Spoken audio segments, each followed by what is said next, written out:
నమస్తే అండి. నా పేరు Bharathi. Welcome to Pushpa's A to Z content. ఈరోజు ఒక కొత్త అప్డేషన్తో మీ ముందు వచ్చాను. మన జనరేషన్ కానీ, మన అమ్మోళ్ళ జనరేషన్ కానీ, మన అమ్మమ్మోళ్ళ జనరేషన్ కానీ మనం కంపేర్ చేస్తే ఇప్పుడుండే జీవన విధానం అనేది చాలా పూర్ లైఫ్ స్టైల్ విధానం. దీనికి ప్రధాన కారణము ఏఐ జనరేషన్లో మనం ఉండడం.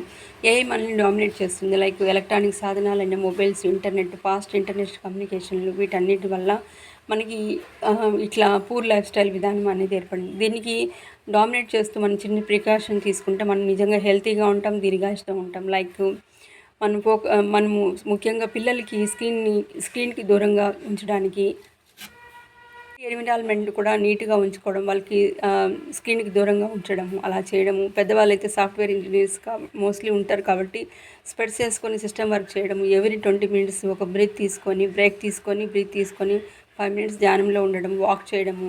తర్వాత 20 అడుగుల దూరంలో ఉండే ఒక వస్తువుని తదేకంగా చూడడం. ఇలాంటి కంటికి ఎక్సర్సైజ్ చేసుకోవచ్చు. తర్వాత స్ట్రెస్ నుంచి రిలీజ్ అవ్వడానికి ఇలాంటి టెక్నిక్ అనేది ఉండొచ్చు. ప్రాపర్గా వాటర్ అనేది ఇంటేక్ చేయడము, రిచ్ అండ్ ఫైబర్ న్యూట్రిషన్ ఫుడ్ని తీసుకొని ఫోకస్డ్గా తినడము. రాత్రి పడుకునేటప్పుడు అట్లీస్ట్ సాఫ్ట్వేర్ కావచ్చు, ఎవరైనా కావచ్చు 2 hours మొబైల్ పక్కన పెట్టడము. ఏదైనా ఒక మంచి బుక్ని చదువుకోవడం వల్ల స్ట్రెస్ నుంచి రిలీజ్ అయ్యి మంచి నిద్ర అనేది వస్తుంది. మార్నింగ్ లేగానే అట్లీస్ట్ హాఫ్ అన్ అవర్ మన కోసం మనం చిన్న చిన్న ఎక్సర్సైజులు కానీ, బ్రీతింగ్, యోగా సాధనాలు చేయడం వల్ల కూడా మనం హెల్తీగా, ఆరోగ్యంగా, దీర్ఘాయుష్తో ఉంటాం. Thank you one and all.